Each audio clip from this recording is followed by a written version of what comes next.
Bismillahirrahmanirrahim. Assalamualaikum warahmatullahi wabarakatuh.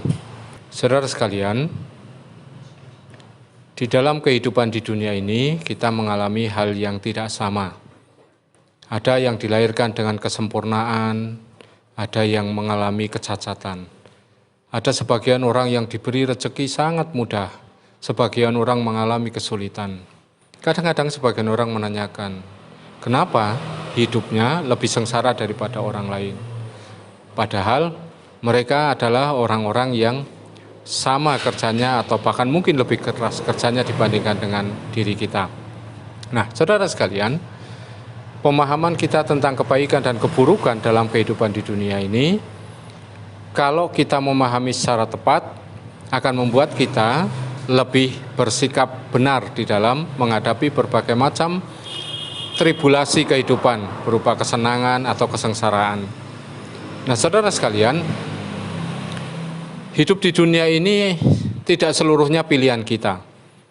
Sebagian di antara kita dilahirkan dengan pilihan-pilihan dari Allah Subhanahu wa taala yang tidak bisa kita hindari.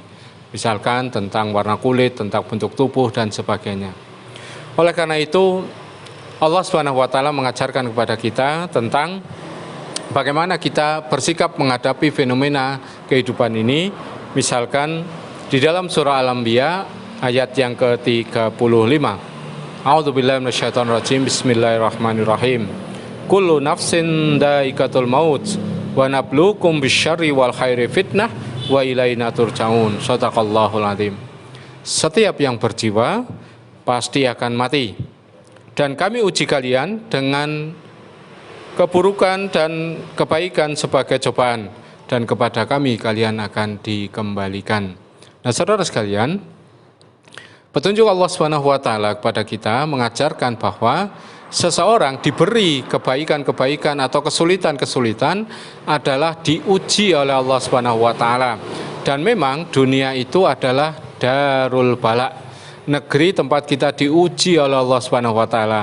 Dan setelah kita selesai menghadapi atau melewati tahapan hidup kita di dunia, kita akan memasuki yang namanya darul bala, negeri tempat kita diberi balasan oleh Allah Subhanahu wa taala.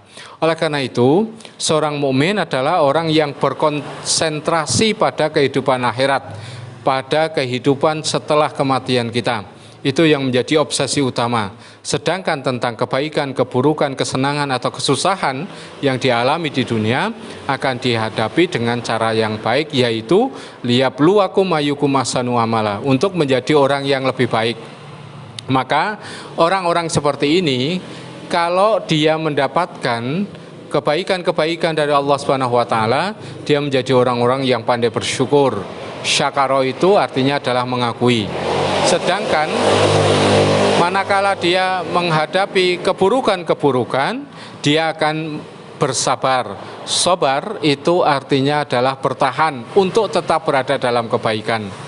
Nah, saudara sekalian, Allah menegaskan bahwa ujian di dunia ini adalah liyabluwakum ayyukum ahsanu amala, untuk dilihat oleh Allah Subhanahu wa taala siapa yang lebih baik amalnya. Dan kita tahu amal itu ada dua, yaitu amalul qalb atau amal hati dan amal-amal fisik.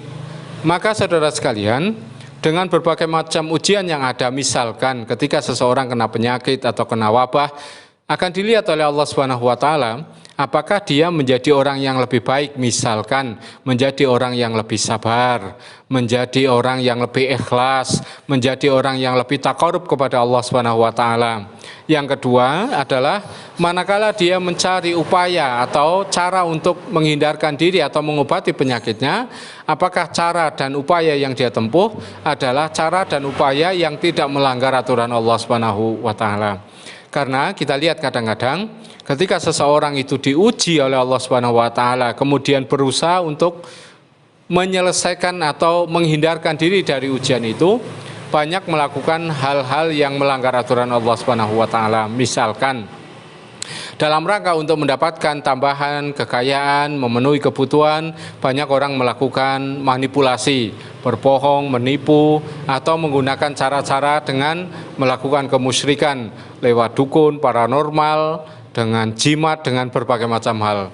Oleh karena itu saudara sekalian, tidak semua orang baik dalam sejarah kehidupan para nabi itu selalu mendapatkan kehidupan yang baik. Misalkan Nabi Ayub alaihissalam yang kita kenal, beliau adalah orang yang soleh, tapi pernah diuji oleh Allah Subhanahu wa Ta'ala dengan menderita penyakit seluruh tubuhnya, yang di dalam tafsir disebutkan mengalami komplikasi, kalau bahasa sekarang itu, sampai waktu 18 tahun. Tetapi beliau tetap bersabar dengan situasi yang seperti itu.